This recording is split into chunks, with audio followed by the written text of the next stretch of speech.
हिमाचल प्रदेश के PW minister जो अपने राजा साहब के पुत्र है, वो आए, सब काम हो गए और धीरे से मुझे बोले सर अगर आप इस बार नहीं आते तो मैं आपके साथ पार्लियामेंट में होता। और कंगना जी ने मुझे 3 बार फोन किया, फिर मैं 2 सभाएं की। नितिन गडकरी लोकसभा चुनाव में तो स्टार प्रचारक उस तरीके से नहीं थे, लेकिन विधानसभा चुनाव में जैसे ही बीजेपी हार गई 72 से आपकी रैलीज करवाई गई। आपको कहा गया कि भाई पूरे महाराष्ट्र में घूमी, हमें नितिन गडकरी की जरूरत है। अचानक हमने देखा कि जब एक ही नेता के नाम पर पूरा प्रचार किया जाता है, महाराष्ट्र में 10-12 फोटोज लगाए गए थे। तो ये भी तो फर्क होता है। सिर्फ मीडिया की क्या बात है भाई, पॉलिटिकल पार्टी, आपकी पार्टी भी तो इसी तरीके से सोचती है। नितिन गडकरी असेंबली चुनाव के लिए इंपॉर्टेंट बन जाते हैं, क्योंकि नितिन गडकरी अगर महाराष्ट्र में जाएंगे तो वोट पड़ेंगे। इसके लिए आपको बोला जाता है कि भाई पूरे महाराष्ट्र में जाइए, 72 रैलीज करिए। आपने तो सबसे ज्यादा रैलीज की है। मैंने लोकसभा में भी पूरा प्रचार किया, सब राज्यों में किया।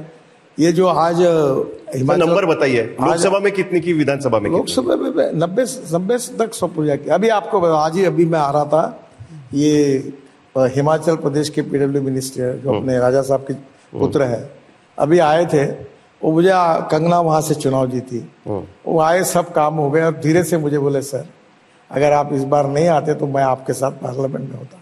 आप मेरे आए और मेरा नुकसान हो। कंगना जी ने मुझे 3 बार फोन किया, फिर मैं 2 सभाएं की। फिर वापस जा रहा था, हमारे जयराम जी और कंगना जी ने कहा और एक सभा आप कैसा करिए, मैं जीतूंगी। मैं फिर रुका। तो ऐसा नहीं, देखो। और दूसरी फोटो लगाने की बात मैं आपको बताता हूँ। मुझे बहुत लोग बोलते हैं मेरा फोटो नहीं लगाया, मेरा ये नहीं लगाया। अरे मतलब जब तक तुम्हारा फोटो लगा के फायदा होगा तो लोग लगाएंगे, नहीं होता इसलिए नहीं लगा रहे। मैं ये फालतू बातों में ध्यान नहीं देता। मैं गले में किसी के हार नहीं डालता, अपना बायोडाटा मैंने तैयार नहीं किया और किसी को अपने नाम से टाला पीटने के लिए नहीं कहता। If I deserve for it, I will get it। मेरा सवाल तो कुछ और था सर। लोकसभा में जिस तरीके से बीजेपी हारी, उसके बाद उनको समझ में आया कि नितिन गडकरी को महाराष्ट्र में नहीं घुमाएंगे तो शायद मुश्किल हो जाएगी। देखिए, लोकसभा में 72 रैलीज आपने की। लोकसभा में मैं खुद चुनाव लड़ रहा था, तो नेचुरली मैं उस समय बाहर नहीं जा पाया। फिर उसके बाकी सभा के लिए मैं गया, सब मध्य प्रदेश में गया, बिहार में गया। आखिर गिरिराज जी को एक दिन तो मैं कहाँ से, तो वो बंगलोर कर्नाटक से उड़कर वहां गया बिहार में।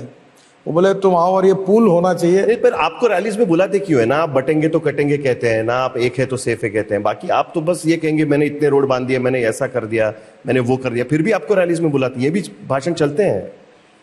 देखिए, किसने क्या बोलना चाहिए, क्या नहीं बोलना चाहिए, लोगों ने क्या सिलेक्ट करा है, अल्टीमेटली माँ बाप सब जनता है। मेरी अपनी कुछ सोचने की एक पद्धत है, सबकी है। ये बातों में भी दम है, उन्होंने जो कही वो अल्टीमेटली लोगों को चॉइस करना है। एवरीथिंग जो आती है वो जनता के साथ आती है। और जनता बोलेगी कि हमको शास्त्रीय संगीत पसंद है तो पूरे शास्त्रीय संगीत के लाखों गायक होंगे। अब जनता बोलेगी पॉप संगीत चाहिए तो गली गली में वो शुरू हो जाएगा। Ultimately choice is with the people, और लोगों की चॉइस को गुणात्मक रूप से सुधारना, ये तो जब लोकतंत्र में होता है तो लोकतंत्र क्वालिटेटिव बन जाता है। ये तो नेता का काम है ना कि उनका गुणात्मक रूप से सुधार देना। ये तो नेता का काम है। सब भारतीय जनता पार्टी तो आइडियोलॉजी बेस्ड पार्टी है, हम यही कोशिश करते हैं।